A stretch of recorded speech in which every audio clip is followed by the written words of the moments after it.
अगर उस हिंदू ने कंजूसी ना दिखाई होती तो आज पाकिस्तान जैसा कुछ नहीं होता। ये राम जेठमलानी का दावा है मोहम्मद अली जिन्ना और एक हिंदू वकील को लेकर। जेठमलानी कौन? पाकिस्तान के सिंध से आया वो रिफ्यूजी लड़का जिसने मुंबई के एक मैले कुचैले रिफ्यूजी कैंप में कसम खाई कि अब उसे गरीब नहीं रहना है और अपनी मौत के 95 वर्षों तक उस कसम को निभाया भी। उनको हिंदुस्तान के सबसे महंगे वकीलों में एक माना गया। कहते हैं कि सुनवाई में हाजिर होने का वो 25 लाख रुपए लेते थे। पर ये कंजूस हिंदू कौन है जिसका जिक्र जेठमलानी कर रहे हैं, बताएंगे।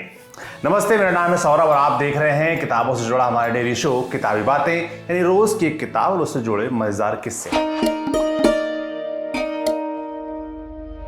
आज की किताब है the rebel biography of Ram Jethmalani. इसे छापा है पेंगुइन ने और लेखक हैं सुसान एडलमैन।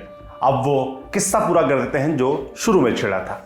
दरअसल ये बात तब की है जब जिन्ना लॉ स्कूल से ग्रेजुएट हो गए थे तो वो नौकरी के सिलसिले में कराची गए। जिसके यहाँ जिन्ना काम मांगने गए थे वो एक हिंदू वकील था। उसने जिन्ना को कहा कि आपकी काबिलियत शानदार है। इसके बाद बात शुरू हुई सैलरी की। जिन्ना ने कहा कि उन्हें चाहिए महीने के 100 रुपये, पर हिंदू वकील 75 रुपये मासिक से एक पैसा बढ़ाने को राजी नहीं थे।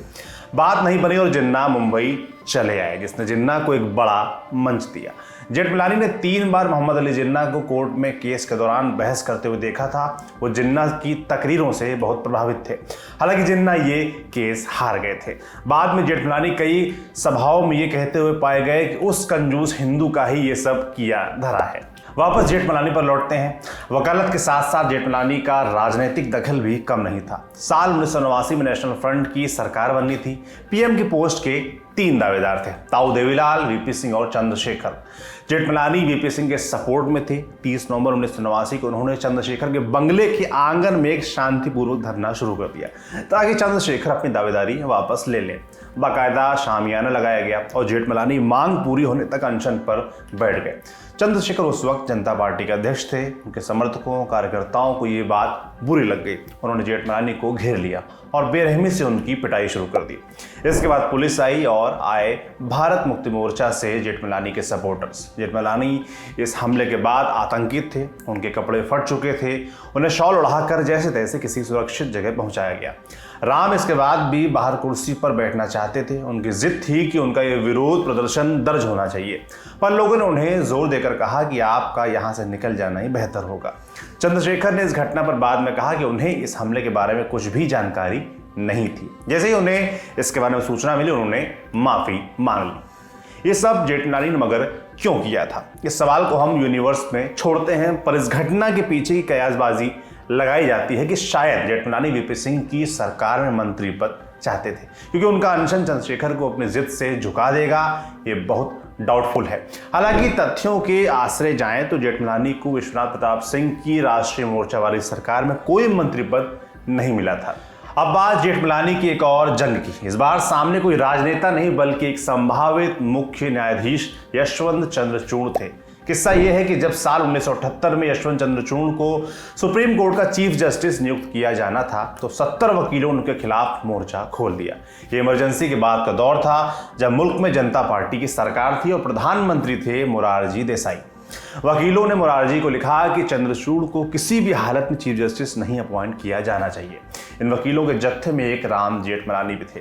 कारण यह था कि मशहूर एडीएम जबलपुर केस में यशवंत चंद्रचूड़ सरकार के पक्ष में फैसला दे चुके थे। तब के कानून मंत्री शांति भूषण ने अलग अलग राज्यों की हाईकोर्ट के चीफ जस्टिस से सलाह मशवरे के लिए उनका ओपिनियन मांगा, पर बाद में चंद्रचूड़ के सभी विरोधियों ने अपनी मांग वापस ले ली।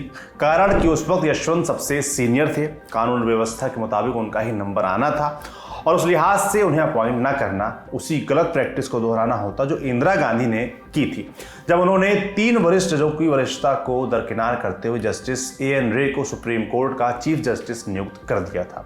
इस फैसले की उस वक्त से लेकर आज तक खूब आलोचना होती है। एडीएम जबलपुर केस इमरजेंसी के दौरान आया था, जिसमें बहस का मुद्दा था कि क्या आपातकाल के वक्त मौलिक अधिकार निरस्त किए जा सकते हैं। सुप्रीम कोर्ट ने बहुमत से सरकार के पक्ष में फैसला दिया था। हालांकि बाद में जस्टिस चंद्रचूड़ ने इस फैसले पर माफी मांगी थी। जेठमलानी के वकालती दिनों के किस्से भी हैं। उन्होंने हाजी मस्तान से लेकर तस्करी करके पैसे कमाने वाले सबके केस लड़े। जब किसी ने एक बार पूछा कि जेठमलानी साहब आप गलत तरीके से पैसे कमाने वालों को क्यों डिफेंड करते हैं, तो वो बोले, जब भी मैं देखता हूं कि एक आदमी तस्करी के कमाए पैसे से भरी जेबों के साथ मेरे दफ्तर में आ रहा है तो मैं समझता हूं कि ये मेरी ड्यूटी बन जाती है कि मैं उसे पैसों के इस बोझ से कुछ हल्का कर दूं। किस्सा ये भी है कि एक दफ़ा दाऊद इब्राहिम ने उनसे कॉल पर संपर्क किया था और उन अपने प्रत्यर्पण के लिए भी मान गया था। मसलन वो जेल नहीं जाना चाहता था, घर में नज़रबंद रहना चाहता था, वगैरह वगैरह। उस वक्त महाराष्ट्र के मुख्यमंत्री थे शरद पवार।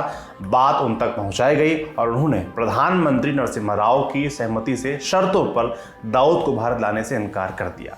इमरजेंसी के दिनों में जेठमलानी अमेरिका चले गए थे। वो आपातकाल के घनघोर आलोचकों में से एक थे। राम अक्सर संजय गांधी को कोट करते हुए पाए जाते कि संजय ने कहा है, राम जेठमलानी को मेरे पास लेकर आओ, जिंदा या मुर्दा। हालांकि इसके बाद जब इमरजेंसी हटी तो साल 1973 में जेठमलानी ने चुनाव लड़ा और कानून मंत्री HR गोखले को हराकर संसद पहुंचे। हालांकि उनका मंत्री बनने का सपना पूरा हुआ अटल बिहारी वाजपेयी की सरकार में, यानी 1996 में। तो ये एपिसोड यहीं खत्म होता है। अब हम भी पहुंचते हैं एक नई किताब पर। आपके लिए एपिसोड लिखा था हमारे साथी दीपक तेंगुरिया ने। कल फिर मिलेंगे एक नई किताब के साथ। आप देखते रहिए दी लल्लन टॉप। शुक्रिया।